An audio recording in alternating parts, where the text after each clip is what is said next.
Chat City today is looking back at some of the interviews that we did throughout the year, and somebody on Preston FM is Chris Whitehead. Chris Whitehead has his own show on Preston FM. In fact, was Chris on last night? I think he may have been. And during the summer months, Chris was doing interviews about the Liverpool Psych Festival. So once again, we'll remember those long summer days, you know, nice and warm, shorts, t-shirt, as we listen to Chris's report about Liverpool Psych Festival. All right, now joining me on the show this week is Chris from Liverpool Psych Fest, one of the organisers. Thank you very much, Chris, for coming on the show. No worries, thank you for inviting me, Chris. You're very welcome. And I must say, we've been very excited on the show about Liverpool Psych Fest for months now. I think, did you announce it back in April, was it? We announced the lineup properly, and we started. The first one was around about April, May time, I think. That was our kind of our first initial lineup, and then the full one came towards the end of July, so that's when it really kind of kicked off. We did do a preview show when you announced the first set of lineups back then, and this is the second one with the full lineup and just jamming bands that are going to be there this weekend. So I should say the festival is Friday and Saturday, the 27th, 28th of September in Liverpool, of course, and it's at the Camp and Furnace / Blade Factory. Is that two venues, or is that two rooms in one venue? It's one venue with 3 rooms. It's a really interesting venue, actually. It's in the Baltic Triangle area of Liverpool. It's kind of a multi-purpose venue. It's a former industrial space. It's a former warehouse. And it still has that kind of edge to it. When you go in there, you can see kind of the exposed beams in the ceiling, and you can see what it used to be. It's very much kind of a relic of Liverpool's industry, what that part of the city used to thrive, what its heartbeat was. It sounds very cool. I was going to ask you actually a little bit about the Baltic Triangle. I've kind of heard it mentioned a couple of times now. Is that kind of like one of the hip up and coming areas in Liverpool? Is it a bit like the Northern Quarter or Shoreditch? It certainly is one of the up and coming areas. I think there's a lot of business and certainly a lot of the creative businesses are going down that part of the city at the moment. It's drawing kind of parallels to the Northern Quarter. I wouldn't say quite that level yet, okay. But I think that's the future of the next 10 years or so for it. There's just lots of really good, interesting spaces there, and lots of opportunities for companies. I think that you'll find a lot of what Liverpool kind of exports from a creative perspective is based in that part of the city at the moment. And as I was saying before, it's a fascinating juxtaposition of what Liverpool's great export is now, which is the digital side, the creative side. Uh-huh. And that part of the city was where, it used to it's next to the dock that used to kind of clank and grind with industry back 200 years ago, and that's kind of what Liverpool's built on. So, yeah, it's a great area, and Camp and Furnace is an excellent venue. I think Psych Fest fits in perfectly with it, really. Yeah, it sounds very cool. Those of you who've been or are coming along, will see the Furnace area, the Furnace room, the main room.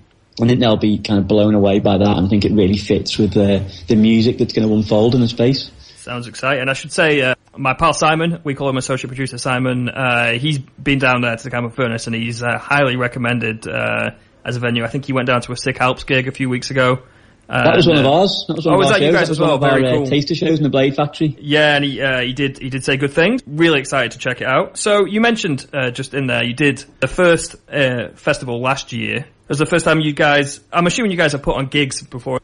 Yeah. I mean, Liverpool International Festival of Psychedelia is a coming together of 2 kind of groups in Liverpool. One is Harvest Sun Promotions, who are one of the best promoters in the city.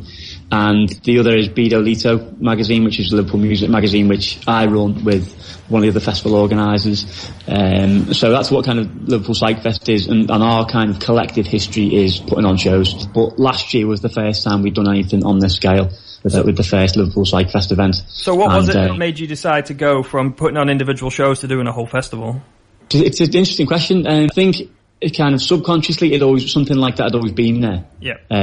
It would always wanted to do something like that because we enjoyed putting shows on, and we enjoyed that type of music as well. And then seeing something like Austin Psych Fest and the not just the popularity but the kind of the ambition you can have for a show like that, for that type of music, which we all love.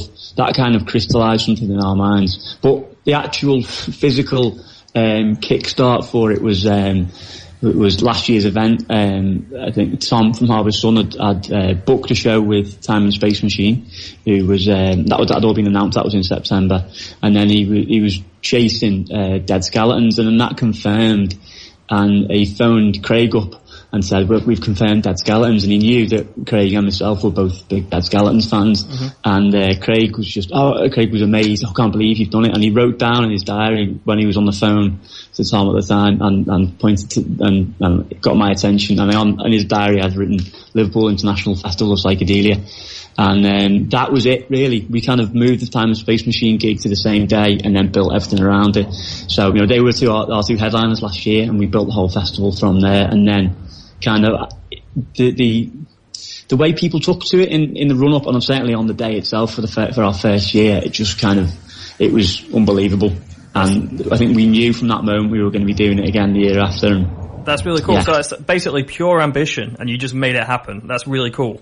Yeah, definitely. I think if nobody had turned up, we'd have still enjoyed the show, but we probably wouldn't have run with it. But the people just threw themselves at it. They wanted, not only did they want to go to the show and see all the bands, they wanted more. They wanted, a proper festival experience, which this year we are giving them over the 2 days. I think there's going to be a lot more than just the music, even though that's obviously the central aspect of it. I think people are going to get an awful lot more out of it.